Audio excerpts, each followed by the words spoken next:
So today's webinar, everyone, is about the outline proposal submission process for Alzheimer's Society's grant round, the 2026 going into 2027 grant round. And Cherie, if you want to push along, brilliant. So just want to give you an overview. All the information that we're going through today on these slides is readily available in the applicant guidance. So we won't labour the points that are in there, but it's just to try and get you in the groove, understand what it is that this webinar is about, what the process is that you're getting yourselves involved with when you're submitting to us. And then, as I said, to answer any questions that you may have at the end as well. So our submission process here, we have lots of different stages in the submission process, but what we're going to be focusing on today is this first stage, and that is the initial proposal or outline proposal. At the moment, you'll be going through this first step, the development of your ideas, looking at the application forms and getting to grips with what information it is that you need to supply in order to then make that submission of your outline proposal. Once the outline proposals have been submitted, and the submission deadline date is the 27th of March, so 24 days away, plenty of time to still get lots of good information into your application forms. Once those proposals have been submitted, we then do a little bit of work in-house, making sure that everything is okay with those applications before they're put out for review for the shortlisting stage. With the shortlisting stage, a certain amount of applications will be then invited to submit a full proposal. So that's this initial process, and you can see there on the right the schematic that, like I said, is available in the applicant guidance. So I won't try and get you to zoom in. It's very small writing on there, but just to give you an idea of how the process flows from you submitting and to that ultimate position of being able to award grants. But that's a much later process. And if you are invited to submit a full proposal, we'll do further webinar to follow up on what those next steps are. So like I said, we're not going to look at that today. It's purely about this initial proposal, outline proposal stage. But what is an outline proposal? You might think it's a bit odd that we're getting you to do essentially two applications for the process. A few years ago, we wanted to make the grant submission process more accessible, not quite so time consuming for those that perhaps haven't got their ideas fully developed yet and need to be told earlier that, go away and work on that and come back for the next submission. So we wanted the initial process, this outline submission, to be as short and snappy as it can possibly be. It's an opportunity for you to write down in short form what your idea for your project is, have that quickly reviewed, and then any additions or ideas that the reviewers and our grant advisory board might have to improve that application can then go into making the best full application that it possibly can be. Also, a couple of years ago, we introduced an additional part for fellowship candidates. So that's anybody who is submitting a career development grant, postdoctoral fellowship, dementia research leader fellowship, and a number of our clinical fellowship schemes. There's the opportunity to include a career narrative, so to highlight how you as a researcher, as an individual, are best placed to deliver the idea that you have. So obviously what we first and foremost look for is absolutely fantastic science, but we also want to know if you're the right person to do that science as well. And the career narrative is that opportunity to showcase and highlight what it is that you've done that makes you best placed to do the research and why you would be a good investment for us as an organisation to move your career forward in dementia research. So as I said previously, the outline proposals are used to then shortlist all the applications that we get, and a certain number of those, that's varied. There's not an arbitrary number that we choose. It's dependent on the quality of the submissions, and they're then invited to submit a full proposal, which will go through for full peer and panel review. Great. So I'll now move over, pass along to Cherie. You're going to hear from each of us on the screen today, so you've got a variety of voices, and Cherie will take you through what should be included in the outline. Hi everyone, thank you so much for joining us today. I sit in the grants team. I'm the senior research grants officer. So I'm Cherie, and I'm going to talk a little bit more into what actually needs to be included in the outline proposal. Um, so the first part is the kind of scientific outline. So as Julia said, the outline is your first opportunity to make a strong case for your idea. And at this stage, we're obviously not asking for a full case for support, a very long 6-page document as we asked for in the full application stage. We're really asking for a clear and focused, persuasive summary of your project. What it does need to show is show the board three things very quickly: why this research matters, what you're actually going to do, and why you and your team are the right people to deliver it. So the example structure we've got on the slide here is kind of giving a brief background that justifies the proposed project, the aims and an overview of the work that you're going to do in the project, details of the team and research environment, and then also lastly the costings table on page 3.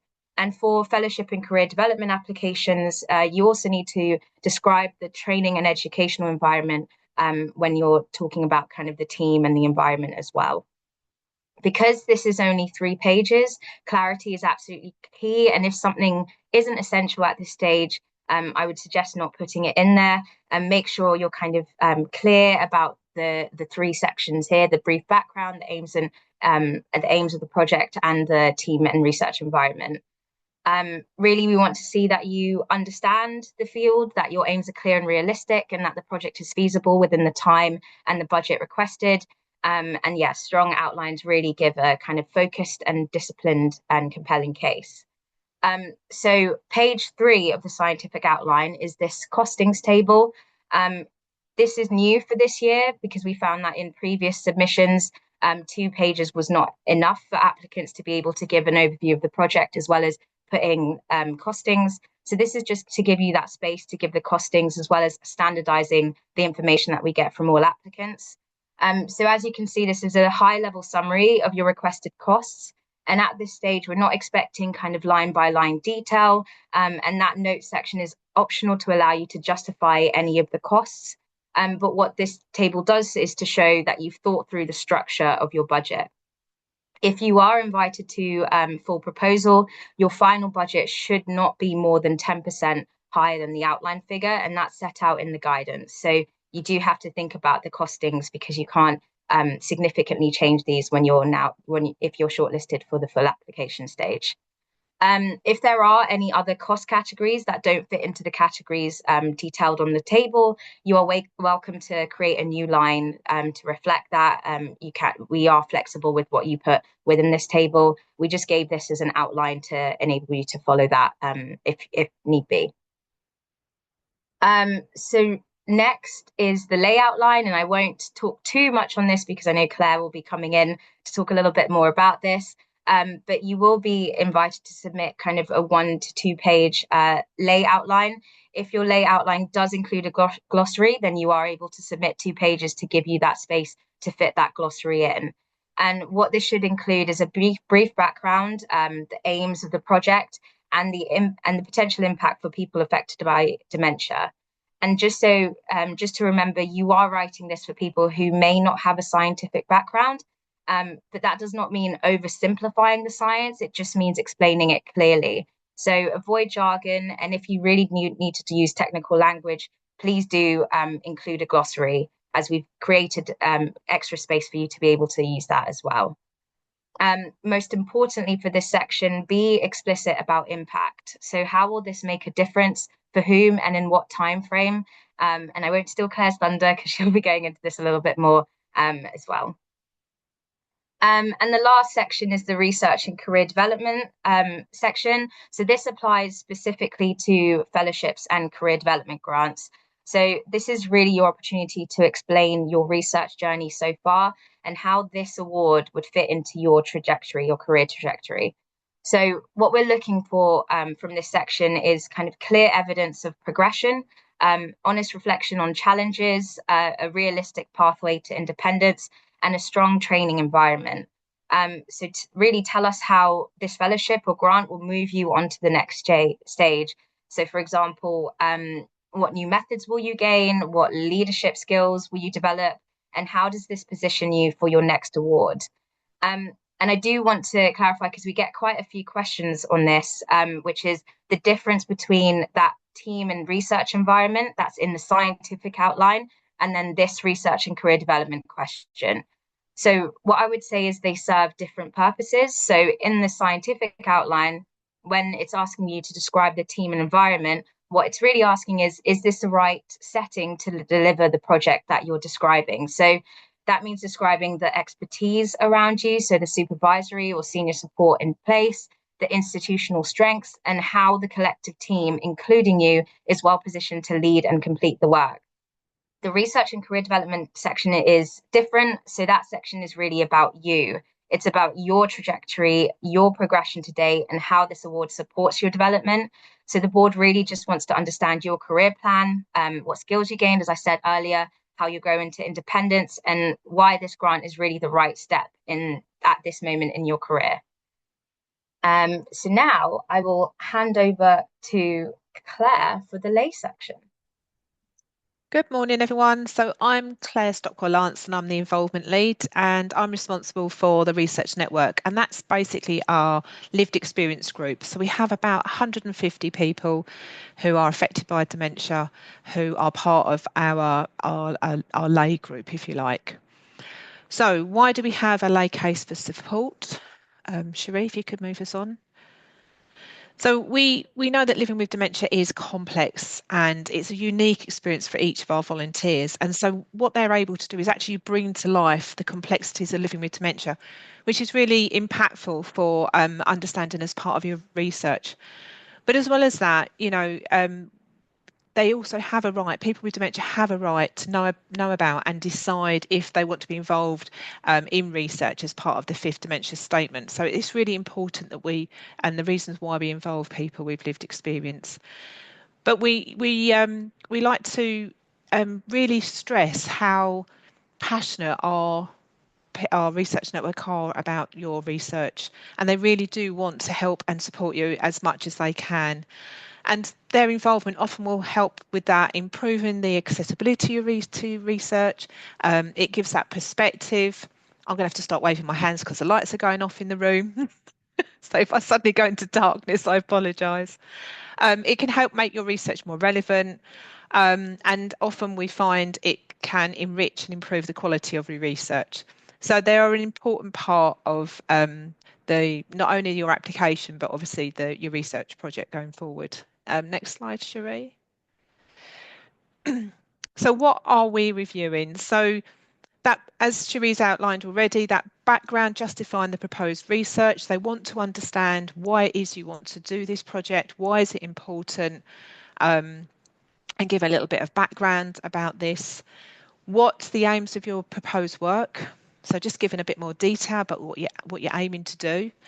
And that impact, and this bit is really important for them. They want to understand what is going to be that impact, and when is that impact likely to happen. We are realistic enough to know that sometimes you are in that discovery stage, and that's important to share with us.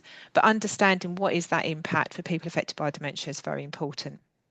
And as Cherie's already pointed out, our research network are not scientists necessarily, and they're not academics. So we really need to keep our language simple, think about that accessibility, and just if you are needing to write in scientific terms, and take advantage of being able to include a glossary.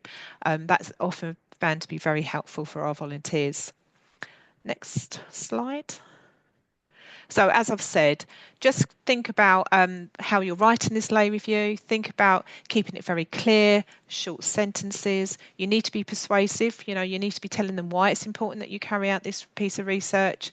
And just keep things short and sweet, not lengthy paragraphs. As I say, they're not academic. So, something that's very clear and short and sweet. And just remembering that, keeping our people affected by dementia at the heart of what you're doing.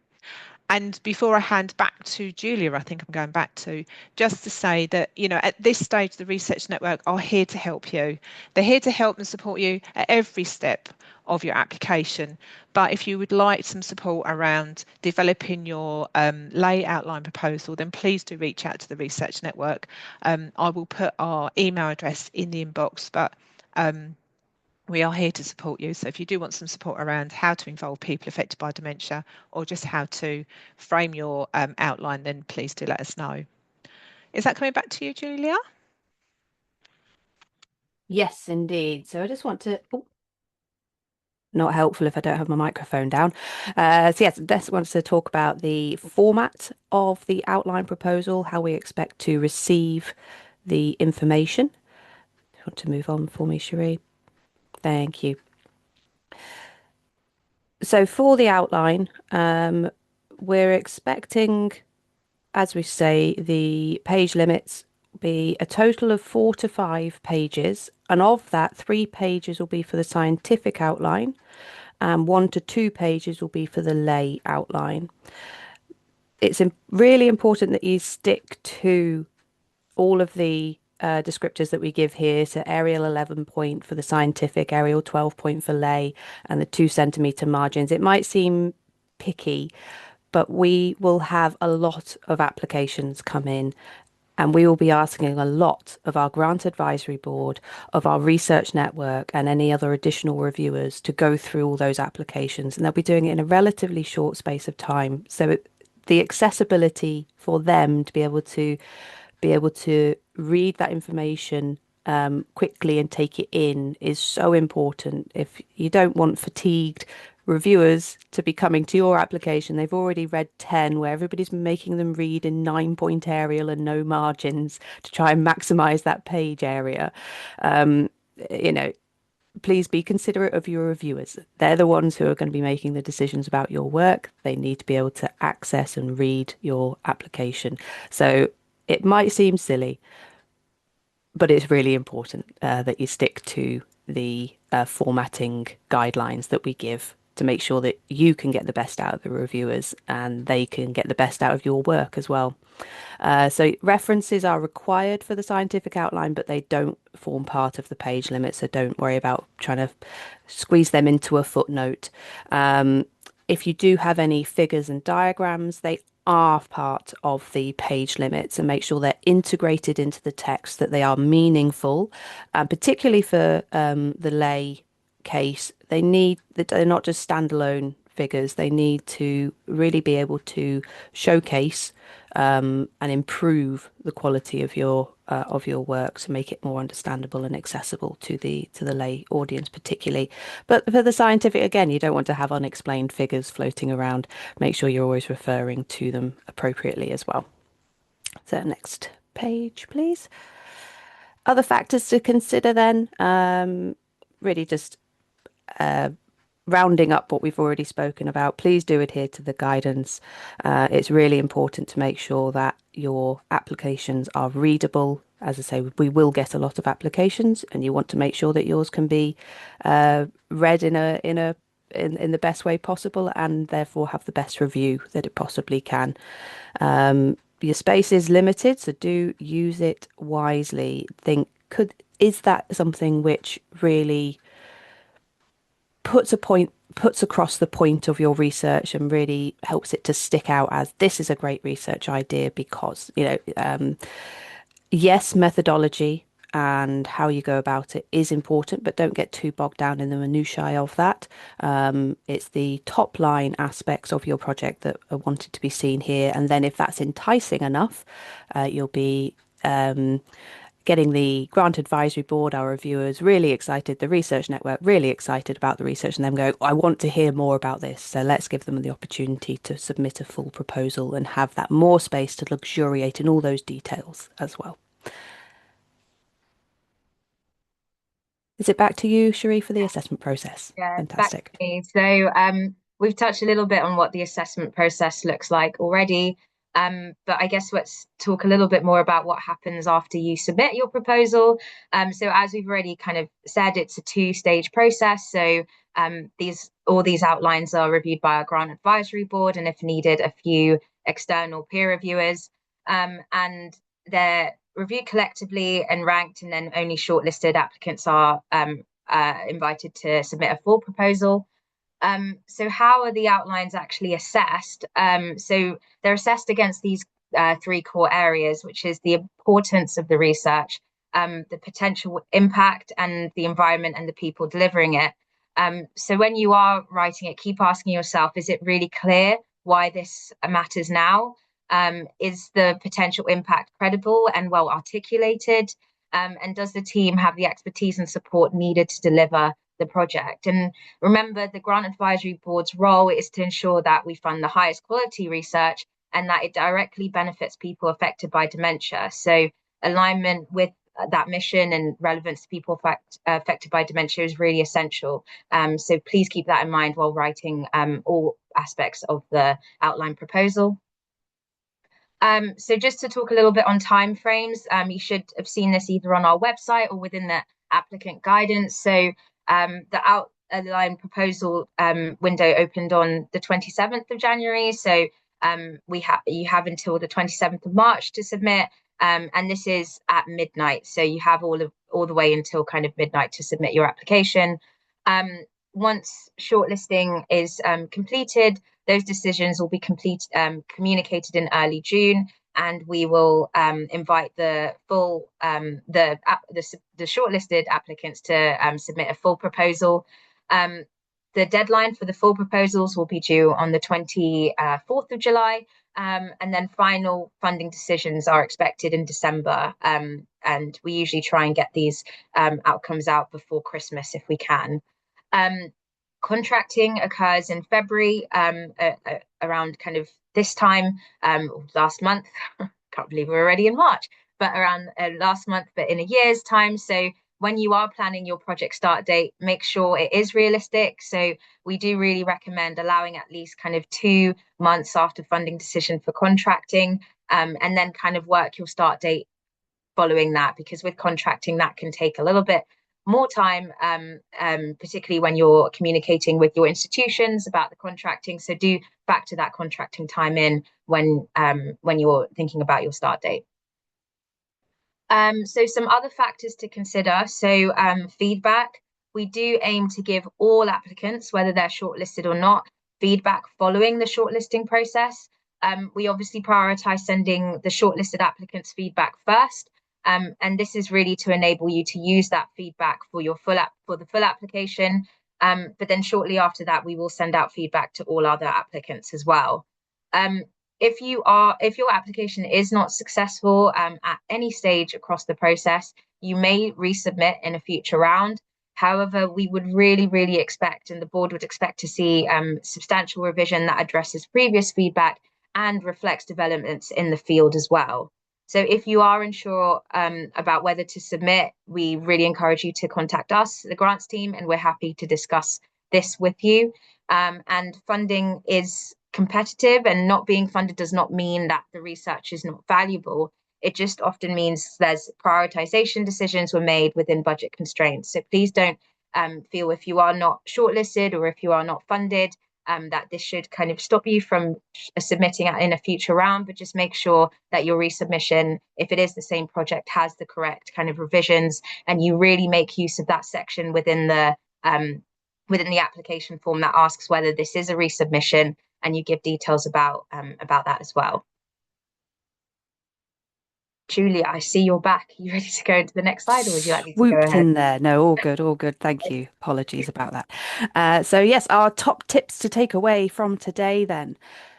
Make sure, as Alzheimer's Society, what is most important to us at the core of our work is that everything we do absolutely affects positively people affected by dementia. So keep that at the heart of what you propose and put to us. That's what we want to see. Make sure that you're using your outline to really highlight and demonstrate to us what it is about your project that is key, what's different, why it's exciting. leave the reviewers and the grant advisory board and the research network wanting more from that proposal, so that they want to see your full proposal and shortlist you for the next stage. It's really important to consider the people that you're writing for. So we have those two sections, the scientific for our peer and grant advisory board, and our lay proposal, our lay outline for our research network. But the lay outline is also very often read fully by the peer reviewers and the grant advisory board as well. They want to know that you can write in a lay format, because the vast majority of the people that you'll be hopefully ultimately communicating your research to is the general public. So they want to know that you can write in that really persuasive and accessible way. So don't leave it to the last minute for your lay proposal. It's important to get that right as well. It shows that you're really paying attention to those end stage audiences as well and developing those skills for yourself.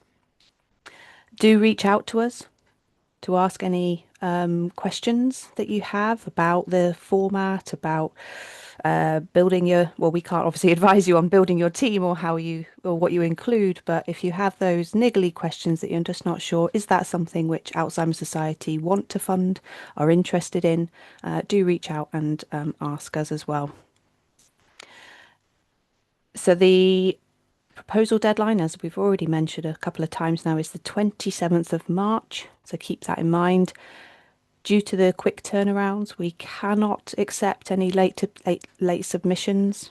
We can't give any extensions on that date. So please get it into your diaries and make sure it works with your timetable.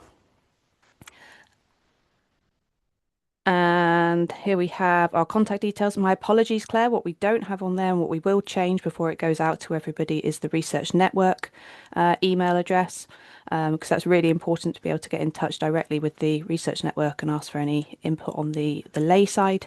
So we will include that, but we've got our grant inquiries email. Please do use that to get in touch with us. And if you wanted to see anything about the research related activity that we have at the Society, we've got all the different social media content, more long form, available on LinkedIn. We're doing a lot to promote that, so do have a little look at the LinkedIn content. And as I said, these slides and a recording of the webinar will be made available after today. What was also, you might have noticed, is embedded within the slides a little bit earlier on, is a recording of a webinar that we did last year with a couple of our grant advisory board members talking about the career and career narrative section. So that bit that Cherie spoke about, where you can talk about your personal career development within research. We have a recording of the webinar embedded within these slides, and you'll be able to look back over that to get an idea of what it is to, why that's important, and what you can include in that to really showcase you. Okay, so got plenty of time for questions, and we've got a few that have cropped up in the box already. So is there any that have tickled your fancy, Cherie or Claire, if you can, if you've had a look through? We will answer them all, but Yeah, I'm happy to. I'll start with the question around fully funded PhD studentships and if these are available. The Alzheimer's Society kind of moved to a model of doctoral training centres a couple of years ago. So that's kind of the model in which we fund PhD studentships.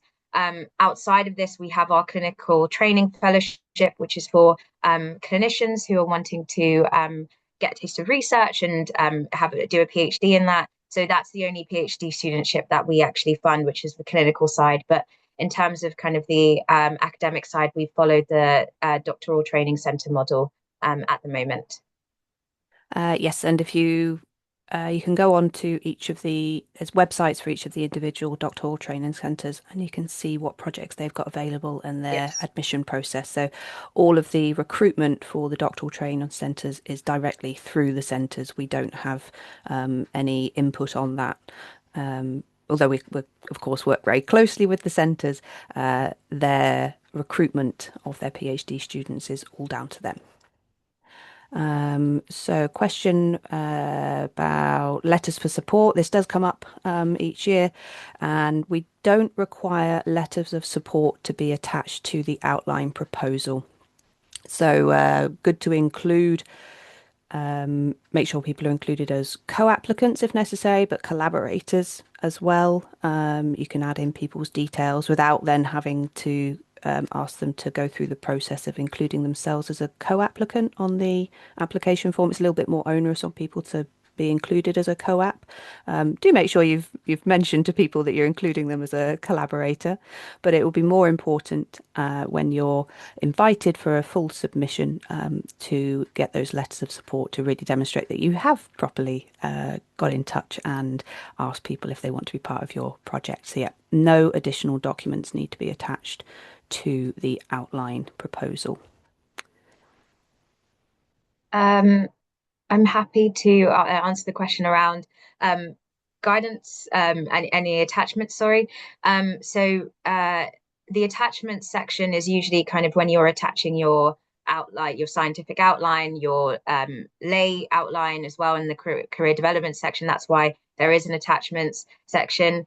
I would say for any attachments, make sure that they're relevant to the proposal. I wouldn't be, especially at this outline stage, I wouldn't be attaching anything that isn't relevant. We wouldn't be expecting to see kind of previous papers as attachments or anything like that. So really stick to the attachments that are detailed across the application on Grant Tracker, because this is what that means. But if you do want any kind of guidance around attachments, do email us at grant inquiries, and we can let you know whether this is it's relevant and if it would strengthen the proposal or not. But we wouldn't be expecting extra attachments, because we would just be needing that scientific outline, the lay outline, and the research and career development section for this outline stage.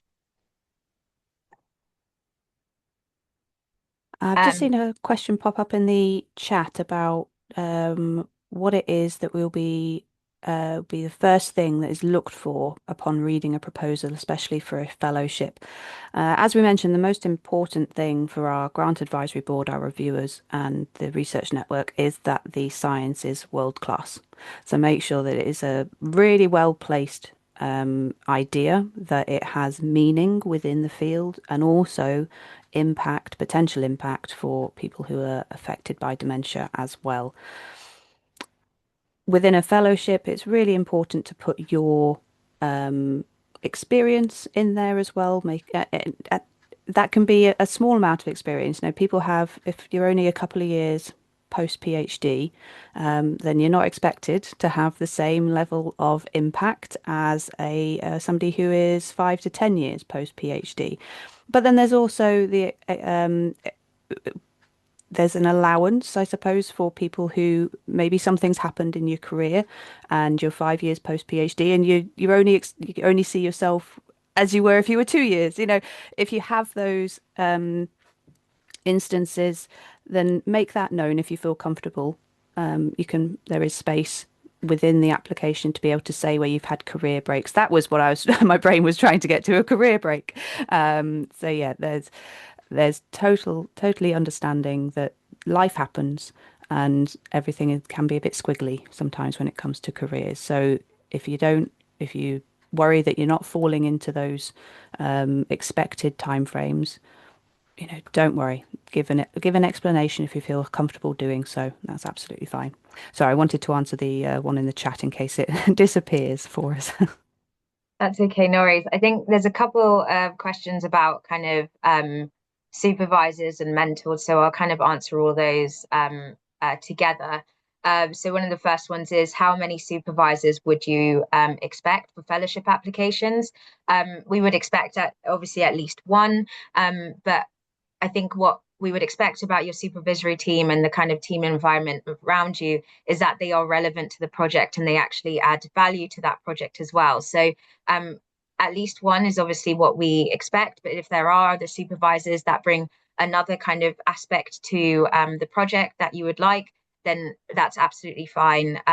You know, make sure that they are relevant. If you do have many supervisors and it's not really clear to the grant advisory board exactly why they are relevant to the project, why you have this many supervisors, and that will be something that's discussed and reviewed. So do make sure that, the people that you're including as supervisors and collaborators or mentors are relevant to the project. There's also another question about, do all mentors need to be confirmed at this stage, or is it possible to add additional mentors, or if invited, to submit a full application at this next stage? No, they don't need to all be confirmed at this stage. I think your primary supervisor is the most important one, and that definitely does need to be confirmed, and they will have to kind of go into the application and complete their kind of publications and their grant history and things like that. However, if you do have kind of if there's something in your project that requires expertise that's like really relevant and needed for that project, and you don't have that person confirmed, that will be something that is looked at by the reviewers, because they would expect to see a team that is that will be effective in completing that project. And so do make sure that you can bring in other mentors and other collaborators once you're fleshing out the project a little bit more for that full application stage. But do remember that kind of team and environment section that the Grant Advisory Board are reviewing as well. I think there was another one, but I might have lost it. There's a question that for Claire in the chat, which she's answered already, so she doesn't need to speak. If you're interested in seeing that response. I'll just quickly jump in. If we have all of the any requests for the research network by middle of the month, that gives us time to do that turnaround, because obviously we send it out to our volunteers, they review, send it back to us, and then we need to get it back to you guys in order for you to be able to submit by the 27th. So 15th of March will be our deadline. So that's if you want to have the research network look over the lay proposal and give hints and tips about how to improve that. Yeah, it's got a couple of weeks thereabouts. Brilliant. Thank you. I see a question about including costs for PPIE in the postdoctoral fellowship application, and it doesn't mention this in the list that can be costed for. So yes, that can be you can add that line in. I think we put in another cost just to be able to reflect the wide range of different costs that could be coming in. But as I said, you are welcome to add in any lines that are relevant to the costings for your project, and PPIE is absolutely something that would be important if you are costing for that. So yeah, do look at the guidance as well, the applicant guidance. It does have some guidance around PPI costing, the involved guidance as well, and it kind of signposts you to that. So yeah, do think about PPIE, how you're including those costs, and you can include that within your costings table as well. Brilliant, thank you. I can go into another one about costs as well. Oh, great. Yeah, right. So the question is the 20K a year a hard set figure, or could it be 1 year be 25K and the following year 15K? And yes, it can be. You can be flexible with how you kind of spread out that consumables, the research cost budget across the years. It just has to kind of stay within that 20K a year figure. So for the 4 years, it shouldn't be more than that overall, 80K overall. So you're more than welcome to kind of shift that as much as you need. But if there is just one thing to say for the full application stage, when the Grant Advisory Board and your peer reviewers are looking at the application, they'll really be looking at the costs in a lot more detail and so make sure when you're justifying those costs as well, it does make sense why you're spending this much this year and another amount that year as well. So yes, this is flexible. You are able to be flexible with this. I can see, everything's jumping around. Will you consider funding on computational simulation work as the research PhD project? As we previously said, we don't now fund individual PhD studentships unless it is a clinician or an allied healthcare professional who wants to continue their clinical work as well as making that move into research. And so the clinical training fellowship is designed to support clinicians and allied healthcare professionals who are working with people affected by dementia in, say, an NHS setting, but also wanting to take a step into research and undertake a PhD level qualification. So if the project was within If you're a clinician, as I say, and want to do that, then absolutely flesh out the idea. Make sure it's completely and utterly relevant to dementia and people affected by dementia, and pop it in. But we don't offer any other individual PhD studentships on their own to apply to anymore because we have that doctoral training centre model. Hopefully that's that one answered. I'll go into the question around, are there any particular themes that are of Oh, great. interest that you can direct us to? So this grant round is what we call kind of an open call. So really we would be, the research would need to be into dementia, but we're happy for that research to be into any aspect of dementia as well. We do have some kind of key strategic priorities as an organization that you can find on the website, and we can include a link to that as well. However, we do accept applications in dementia from whatever theme that you are looking into. So this is an open call. We have a grant advisory board that kind of spans multiple areas of dementia research. So don't feel that you can't apply to us because you don't see your particular theme outlined in our kind of strategic priorities. But just to say, those strategic priorities are things that we do look at as well as an organization, but we do recognize that this is an open call and we'd accept anything. Our main really priority is about good science, like excellent science, and as well as kind of supporting early career researchers as well. And that's why majority of our grants are targeted at early career researchers. So make sure that kind of research career development section is really well fleshed out, and that kind of scientific and lay proposal as well really goes into the project and selling your idea. So yeah, and all forms of dementia. Obviously, we're called Alzheimer's Society, but we fund all forms of dementia from many frontal temporal dementias. My mind has gone blank on all the other types of dementia there are out there. Vascular, Parkinsonism, even. Yeah, so don't be put off by our overall name. We look to support anybody and everybody affected by all types of dementia. Quick question there from Sarah Griffith.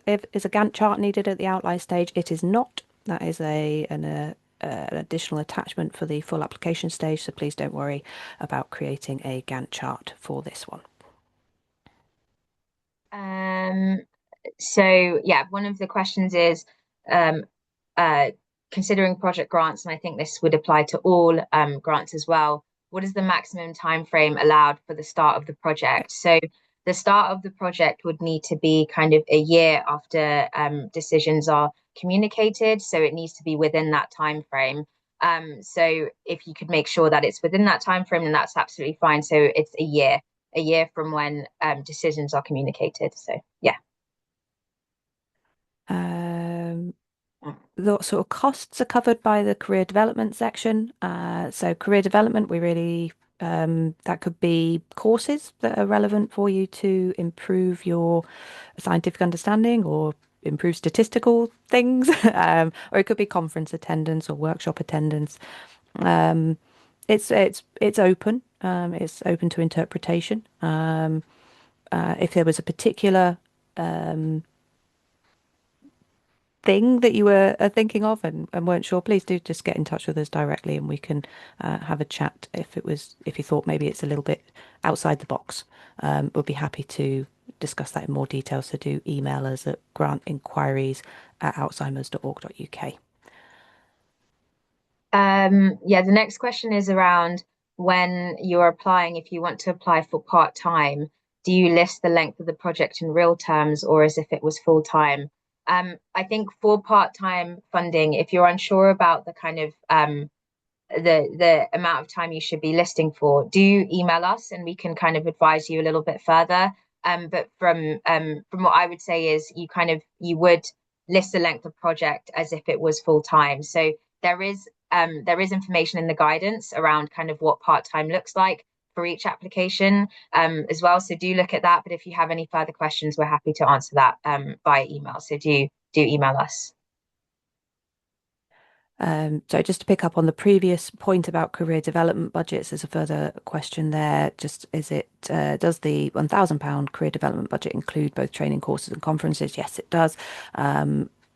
is the conference cost part of the research cost? We wouldn't consider it is. If when you've got towards the end of your project and there's a little bit of underspend, do come and talk to us, and we'll be happy to talk about reallocation of budgets, because we want you to make the most and have the most opportunities. But that's for a much further down the line question. But within the costings for the application form, it is a strict £1,000 towards that career development, which includes courses and conferences. There's a couple questions about costs, so I'll kind of go into all of them. Just let me make sure I'm okay. So the first one is, does equipment fall under the £20,000 per year limit for research costs, or is it separate? We would say that equipment that's helping with the research costs would fall under that per year. However, we do have the space for other costs as well, which you can put in. Clear justification will need to be made for any equipment as well. So we have seen kind of applicants put in other costs because it doesn't fit within the 20,000 because their research costs cost up to that each year. So do make sure to justify any additional or other costs that is put in. However, at the outline stage, there isn't that much space to really go into that. That's really more at that full application stage. So if you can fit in the equipment within the research consumables and costs, then please put it in. But if it is another, you only have a couple notes, a couple lines to explain that justification. But just to say, this stage is not really about looking at each line by line cost. The grant advisory board is really looking at your idea.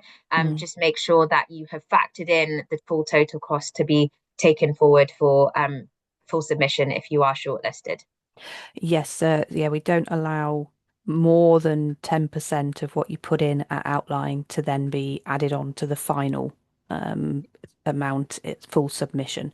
So part of why you will be shortlisted is because your costings are good. It's a good value for money. If that then increases exponentially, that kind of negates that one of those points that would have probably been considered by the grant advisory board and the reviewers in giving you that shortlisting. The next question is, does PPI come under the 20K? We would consider PPI to be kind of a part of other costs.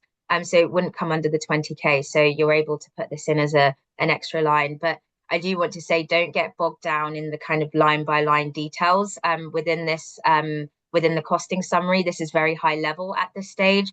So don't worry about having to put in kind of every single thing that you'll be costing for and justifications. That's why we've given those categories itself. It's really more about, as Julia said, kind of the overall budget and the grant advisory board looking at overall kind of value for the project based on the total cost as well. So don't get too bogged down on the specifics. I would say at this stage that really comes in at the full application stage. There was another one, if I scroll down. For the costings, do you have to assign money towards publication costs? Yes, we would expect you to be assigning money towards publication costs. Again, this is kind of part of that dissemination and publications and kind of implementation stage. So if this is an extra line you want to add in, please do. But again, as I said, don't get too bogged down into line by line details. We kind of just want to get the high level costing summary from this table itself.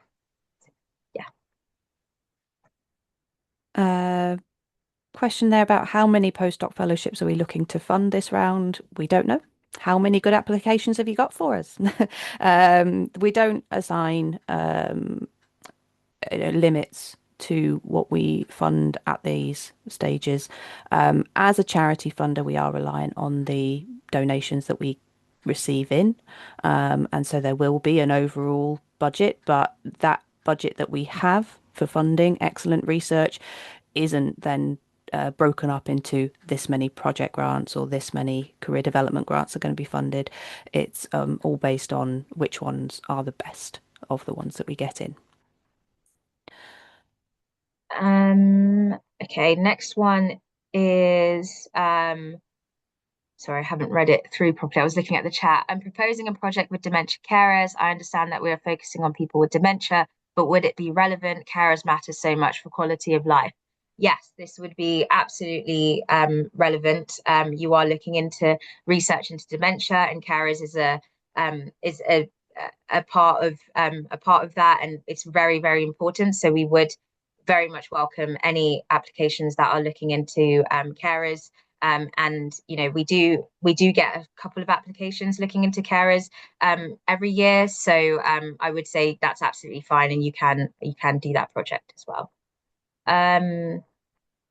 Sorry, Julia, if you got one you're answering. Sorry, I just thought I'd type. It was a question Yeah. about the letters for support. They're not required at this stage. I've seen a. Yes. Oh, Oh, go sorry, go ahead. on. No, you go ahead. The next one is, would any research that focuses on mechanism study and prevention of dementia be in scope? If it is, how early should it be in terms of the time frame of prevention? So yeah, this would be in scope. Again, we look at any aspect of dementia research. This can be very, very early on mechanistic studies, and in terms of prevention. There is no kind of limitation on the time frame of prevention. So I think what you would really need to really justify when you're writing your proposals is kind of why this matters at this stage and how this would impact people affected by dementia. So yes, it's very much within scope. Just make sure to justify and explain that part of that in the application form. Question here about postdoctoral fellows being already in a full-time post at an eligible institution. That isn't necessary for our fellowships. It's expected that you wouldn't have a full-time position within an institution because part of the grant funds your salary.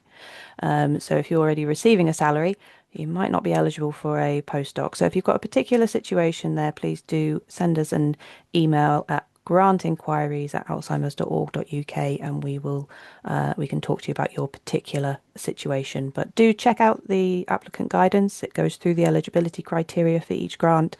But yeah, if you're in a full-time, fully funded post with a university, a fellowship would probably, not saying not, but it probably might not be the right scheme for you. I'll go into this question, which is, could the postdoc work with PIs and co-Is from two different institutions or have to be in the same institution? So your primary supervisor would need to be from the same institution. That's just because we want to ensure that your supervisor is in the same research environment, can support you throughout your postdoc as well. However, if you have any other co-apps, co-Is as well, they can be from another institution. And, if you just would need to show that they are kind of relevant to that project and why you're using that particular person. So yes, your primary PI, your primary supervisor will need to be from your institution. However, any other kind of collaborators or others can be from different institutions.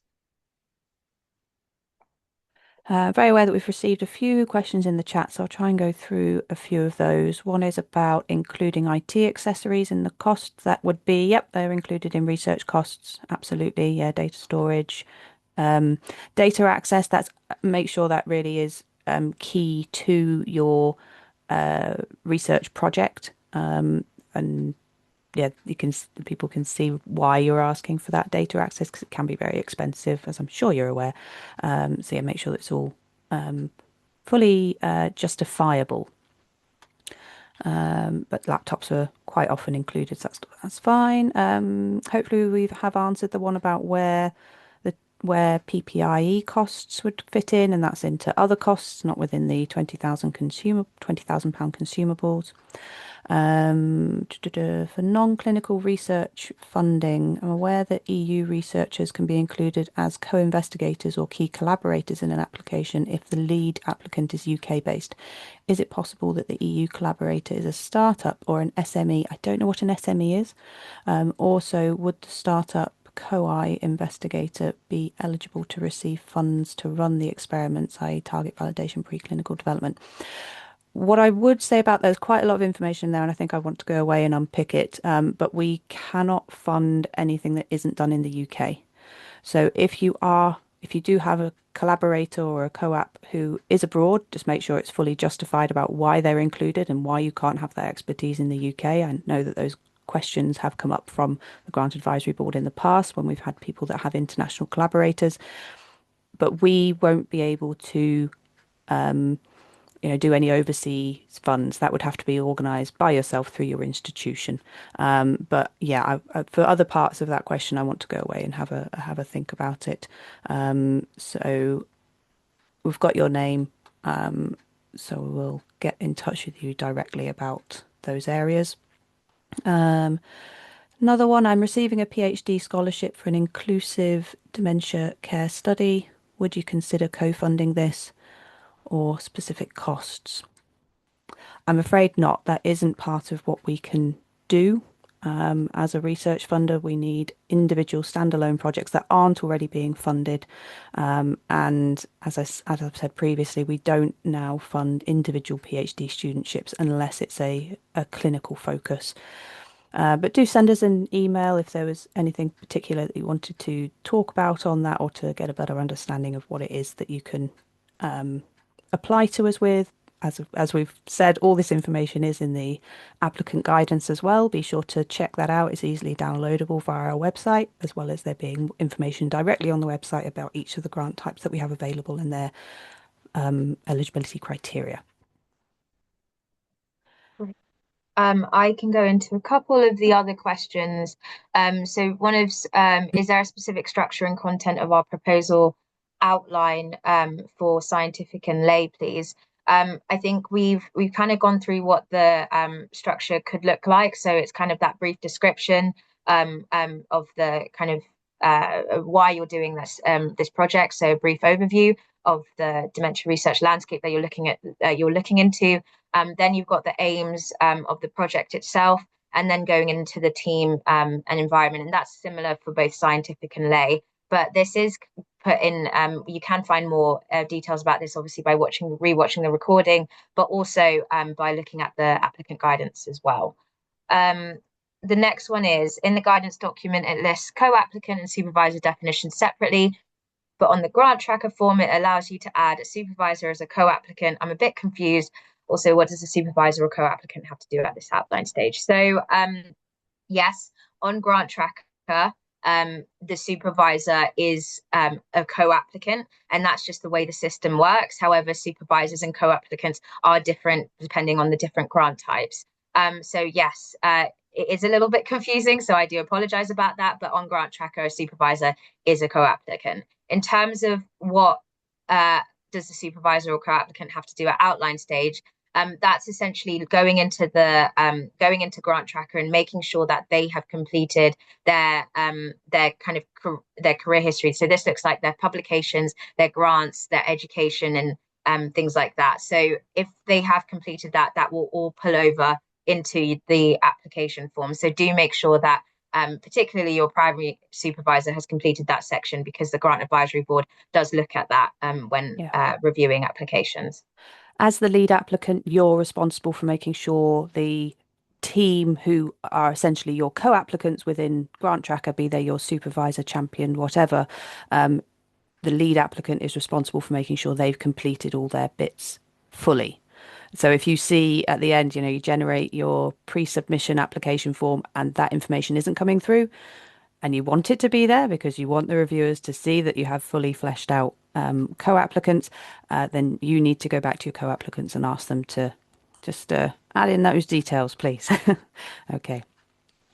We have reached a minute past 11 and we've still got loads of questions. We don't want to keep everybody. I think Claire, if you need to dive off, because we know that you're actually doing much more fun things in the office with your team today. But Cherie, should we stay on for an extra few minutes, try and mop up a couple more? Sure. Please don't put any more questions in to the Q&A. If you have individual questions or any further questions, please email them to us at grantinquiries@alzheimers.org.uk and we will get back to you. As we've said previously, this recording will be made available to everybody that registered, and the slides will be as well. So if you do need to dip off now, please don't feel obliged to stay. Myself and Sri will continue for a few more minutes to try and get through a few more of the open questions. But yeah, grant inquiries at alzheimers.org.uk is always available for you, as is Research Network at alzheimers.org.uk for all of your lay needs. Thanks. I'll see you all soon. Take care. Thank you, Bye. Claire. Yeah, thanks, Claire. There's a couple questions in the Q&A about costs. So I will go into those at the best of my ability at the moment. The first one is, in costing, would a postdoc research assistant be categorized within salaries or research support staff? I would say that you could put if this is for a project grant and it's a postdoc research assistant, then this can be included within salaries because you'll be paying that person's salary. I think research support staff is for kind of, if you have assistants or any kind of support staff, that will be used ad hoc throughout the project. However, if you're going to be paying the salary of a postdoc research assistant, that should be included within salaries. However, do email us if that wasn't clear, because I can very much kind of go into that a little bit further and investigate that for you. So do email us. In terms of salary, would you expect a dementia research leader to be grade 7 or 8? There is no expectation of what the salary of the dementia research leader would be. That's why it's kept kind of quite vague, and this is both for postdoc and for the Dementia Research Leader Fellowship. So there is no expectation at all for this. Then there's about PPIE costs as well. So yes, in the guidance, obviously there is this kind of breakdown of what the postdoc, I think this is postdoc, yes it is, the postdoc funding would cover. However, that's not all that you can fund for, cost for. So you can put PPIE as other costs. We've seen that multiple times in applications.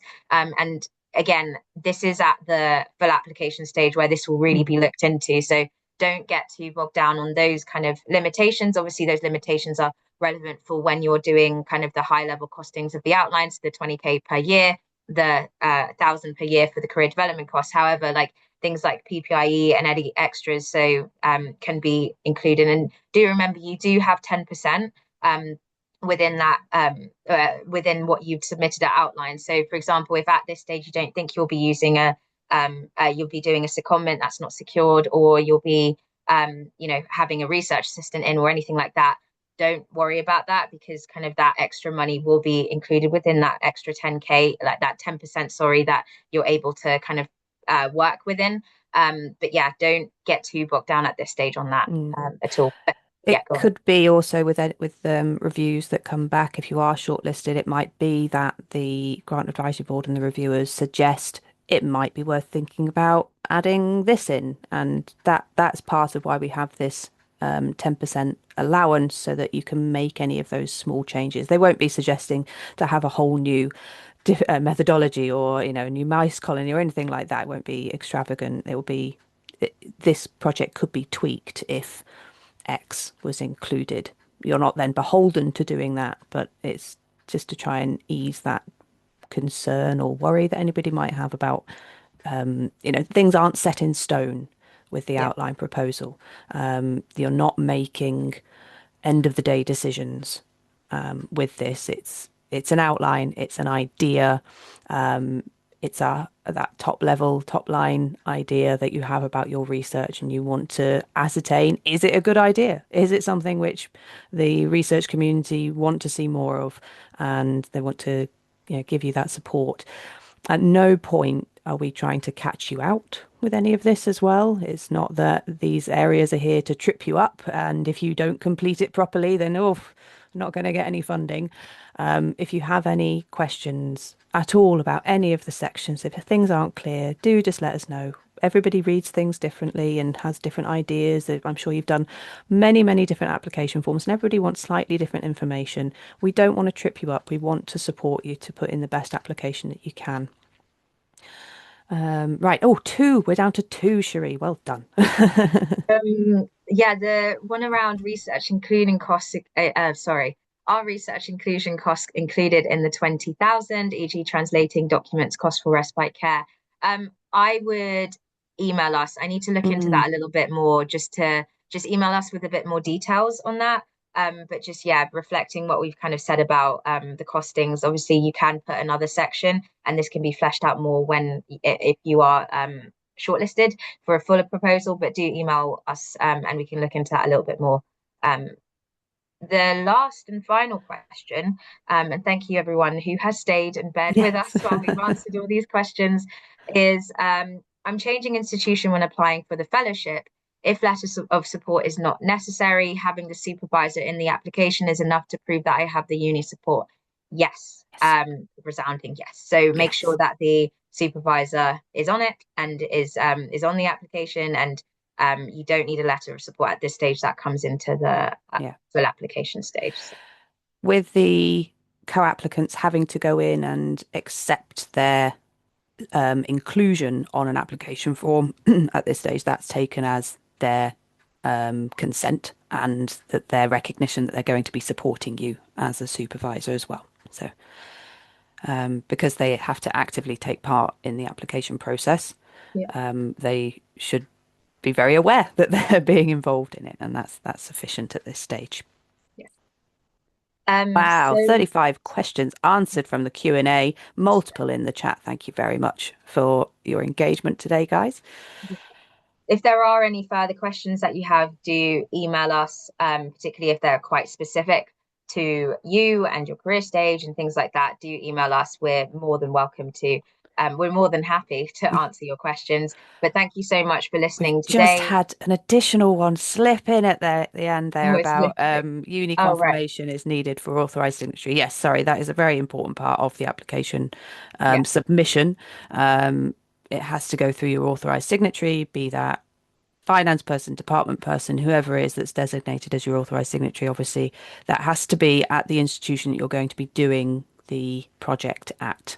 So make sure you've got those connections. So yeah, and do make sure to prepare whoever that person is well in advance of the deadline as well. I think we've had in the past both that kind of the full application stage and the outline application stage, people kind of let us know that the person that is meant to be the authorized signatory is taking some time. We wouldn't be factoring that in. We wouldn't what's the word I'm looking for?